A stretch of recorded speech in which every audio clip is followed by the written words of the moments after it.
Hola, mi nombre es Leandra Zapeta y en esta oportunidad les estaré exponiendo lo que es el endoso, el aval, el protesto y la letra de cambio. A continuación, el endoso es una declaración unilateral de voluntad de carácter formal, total e incondicional, consistente en una constancia puesta al dorso del título o en una hoja adherida a él, a los efectos de operar como título para la transmisión de ciertos títulos valores.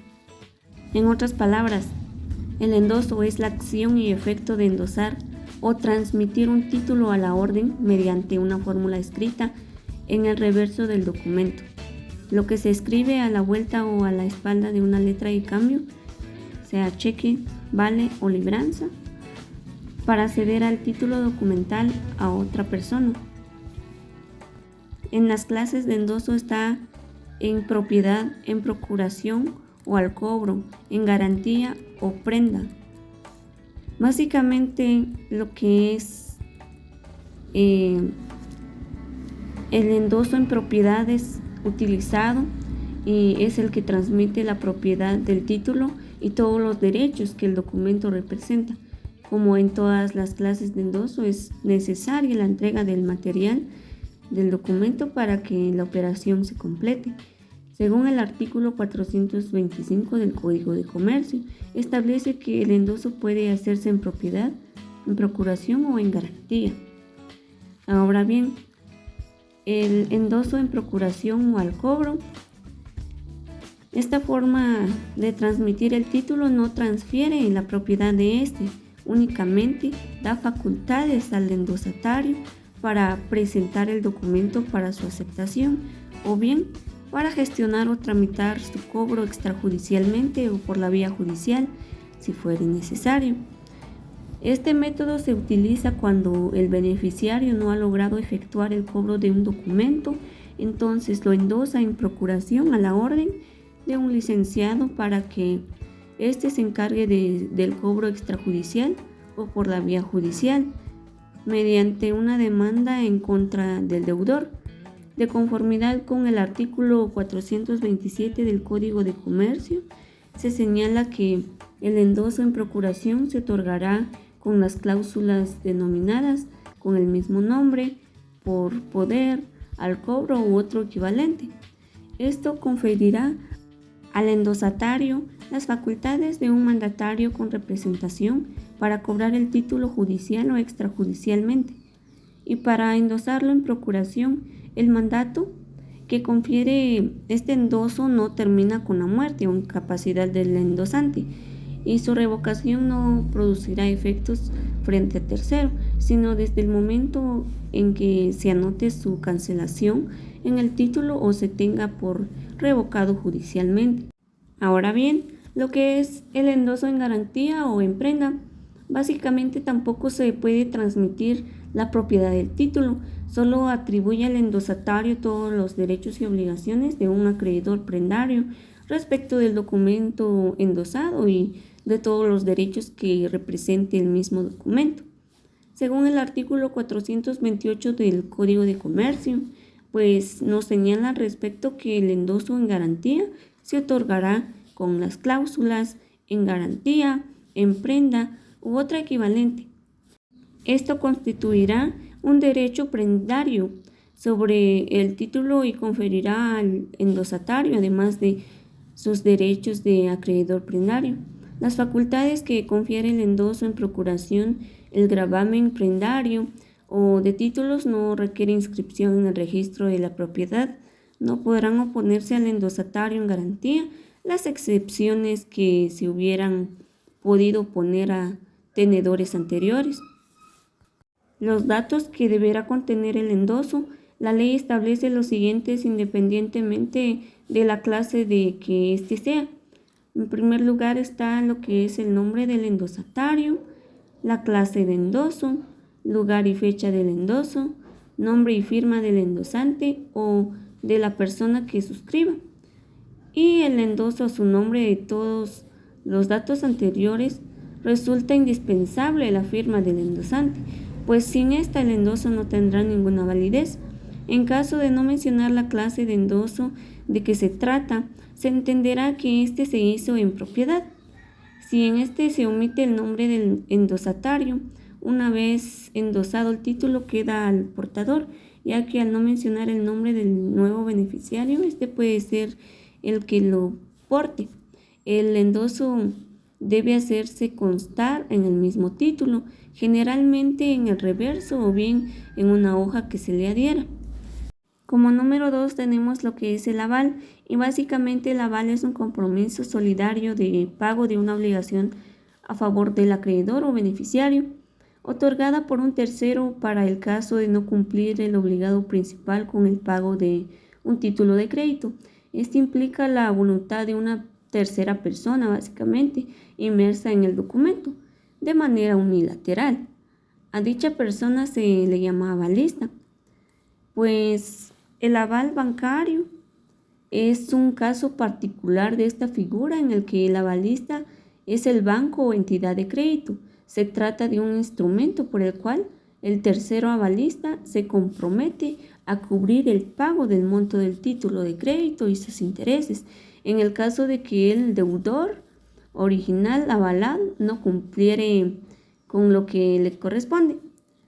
En estricto derecho, la figura del aval solo se aplica respecto a los títulos de crédito, aun cuando en lo coloquial se entiende cuando cualquier tercero apoya el actuar de una persona.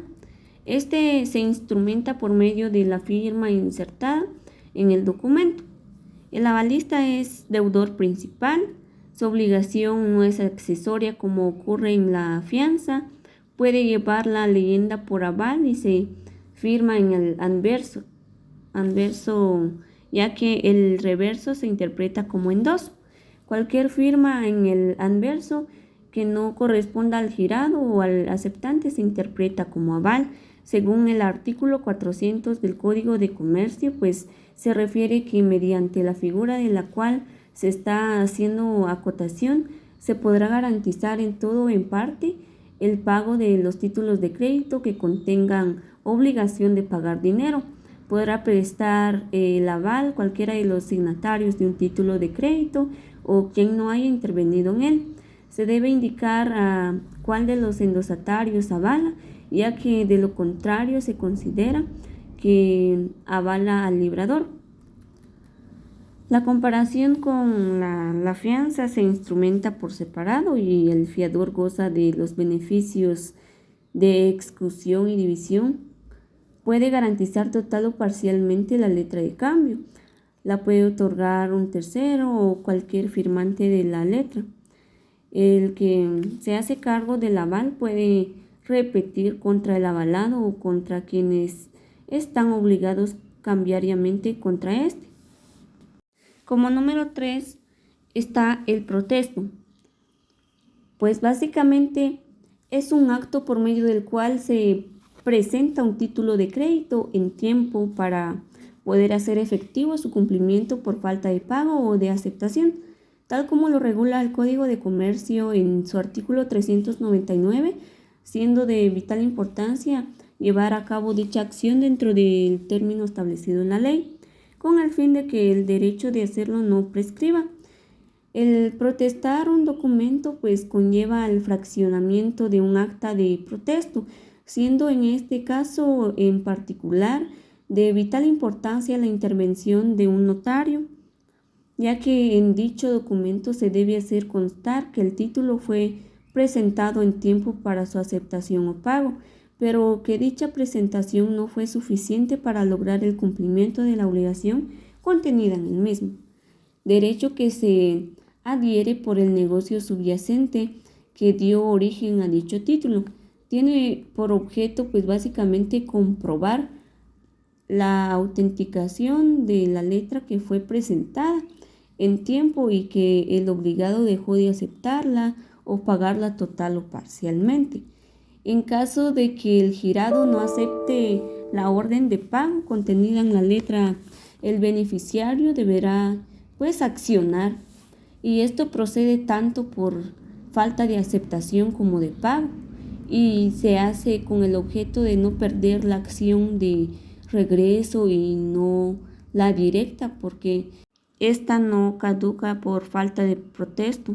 En el artículo 469 del Código de Comercio, pues indica la necesidad del protesto. El protesto solo será necesario cuando el creador de la letra inserte en su adverso y con características visibles la cláusula con protesto misma al ser inscrita por persona distinta del librador, se tendrá por no puesta.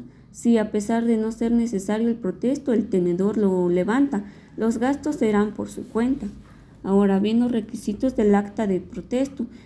De conformidad con el artículo 480 del Código de Comercio, los requisitos son los siguientes. Básicamente, en primer lugar está lo que es la reproducción literal del documento que se protesta, con su aceptación, endoso, avales y cuando en el mismo aparezca. En segundo, lo que está es la mención o requerimiento al girado o aceptante para que al aceptar o pagar la letra con la indicación de si esa persona estuvo o no presente o de que se presentó el documento al obligado oportunamente, haciendo constar que estuvo presente o no quien debió aceptarlo o pagarlo. Como número 3 está lo que son los motivos por lo que se negó el obligado a aceptar o pagar el documento. Como número 4, la firma de la persona a quien se le haya notificado lo del protesto o con quien se haya practicado la diligencia en caso de que la persona se resista a firmar o que esté imposibilitada para hacerlo. Deberá anotarse también esta circunstancia. Como número 5 está lo que es la anotación del lugar, fecha y hora en que se haya practicado el protesto, así como la firma de quien autoriza la diligencia. Es importante mencionar, tal como lo reza el artículo 482, que el notario que haya levantado el protesto retendrá la letra en su poder el día de la diligencia y el siguiente. Durante ese lapso, la letra podrá ser aceptada o en su caso cualquiera tendrá derecho a pagar el importe de la letra más los accesorios. Es necesario que el notario lleve a cabo dicha acción, ya que con ella se está protegiendo en sí el documento y con ello se garantiza el resultado y el cumplimiento de la obligación contenida en el mismo, permitiendo así pues hacer valer el derecho literal y autónomo incorporado en el mismo. Como número 4 está lo que es la letra de cambio. Básicamente una letra de cambio es cosa mercantil que contiene la orden incondicional que una persona llamada girador da a otra llamada girado. Pues básicamente es de pagar una suma de dinero a un tercero a quien se le denomina beneficiario en época y lugar determinados.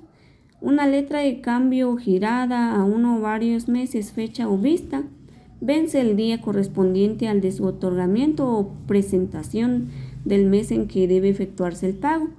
Si éste no tuviere día correspondiente al del otorgamiento o presentación, la letra vencerá el último mes, misma que no puede ser girada a la orden del mismo girador.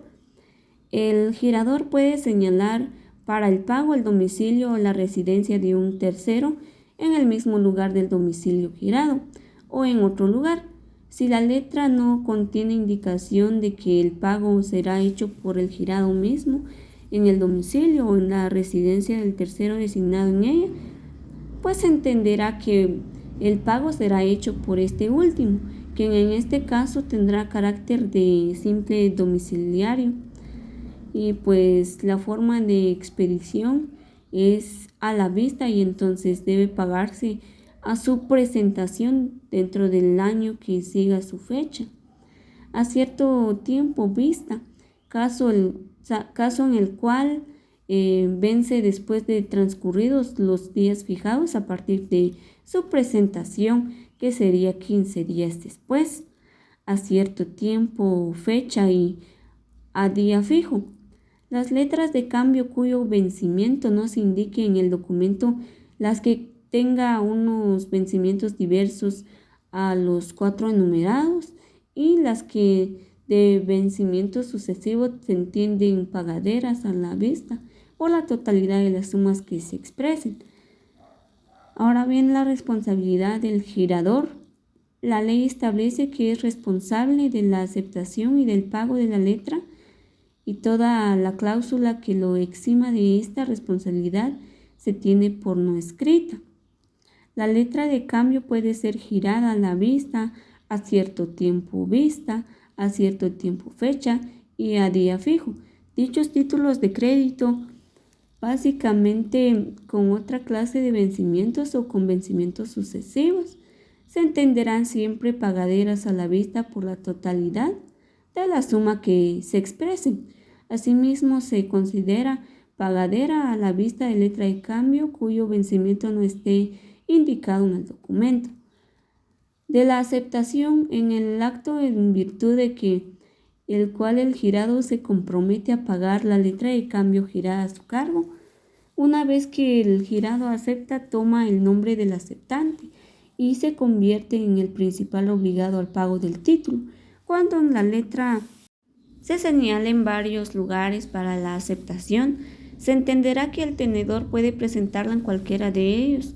Las pagaderas a cierto tiempo vista deberán ser presentadas para su aceptación dentro del año que siga su fecha. Cualquiera de los obligados podrá reducir ese plazo consignándolo así en la letra. En la misma forma, el girador podrá además ampliarlo o prohibir la presentación de la letra antes de la fecha determinada. La presentación de las letras giradas a día fijo o a cierto plazo de fecha será potestativa a menos que el girador la hubiere hecho obligatoria con señalamiento de un plazo determinado para la presentación, consignando expresamente en la letra esa circunstancia. Puede asimismo el girador prohibir la presentación antes de una época determinada, lo que significa que el precedente obliga al aceptante a pagarla a su vencimiento aun cuando el girado hubiere quebrado antes de la aceptación. De la aceptación por intervención, la letra de cambio no aceptada por el girado puede hacerlo por intervención después del protesto respectivo. Es facultativo para él admitir o rehusar la aceptación por intervención del girado que no aceptó de cualquiera otra persona obligada, ya que la misma letra o de un tercero, si el que acepta por intervención no designa a la persona en cuyo favor lo hace, se entenderá que interviene por el girador, aun cuando la recomendación haya sido hecha por el endosante. Los requisitos que requiere la letra de cambio, según el artículo 441 del Código de Comercio, establece que, además de lo dispuesto por el artículo 386 de esta normativa jurídica, la letra de cambio deberá contener la orden incondicional de pagar una suma determinada de dinero, el nombre del girado y la forma de vencimiento de la misma. Se ha explicado que como contenido dentro de los requisitos debe establecerse en este título de crédito los siguientes: la mención de ser letra de cambio inserta en el texto del documento, la expresión del lugar y día, mes y año que se suscribe, la orden incondicional al girado de pagar una suma determinada de dinero, el nombre y la firma del girado, el lugar y la época o fecha del pago, el nombre de la persona a quien se le hace el pago, o sea, el nombre del beneficiario, el nombre y firma del girador o de la persona que suscriba a su ruego o en su nombre, personas que nominalmente intervienen en la letra de cambio, nominalmente las 3 personas que fueron mencionadas en la definición, las cuales son el girador, que es la persona que gira o expide el documento dando la orden de pago que tendrá que ser aceptada por el girado. Ahora bien, el girado, que es el que obliga a pagar la suma de dinero al aceptar mediante su firma el cumplimiento de dicha obligación, es el sujeto con el que el girador mantiene una relación subyacente, dándose de esta manera la triangulación.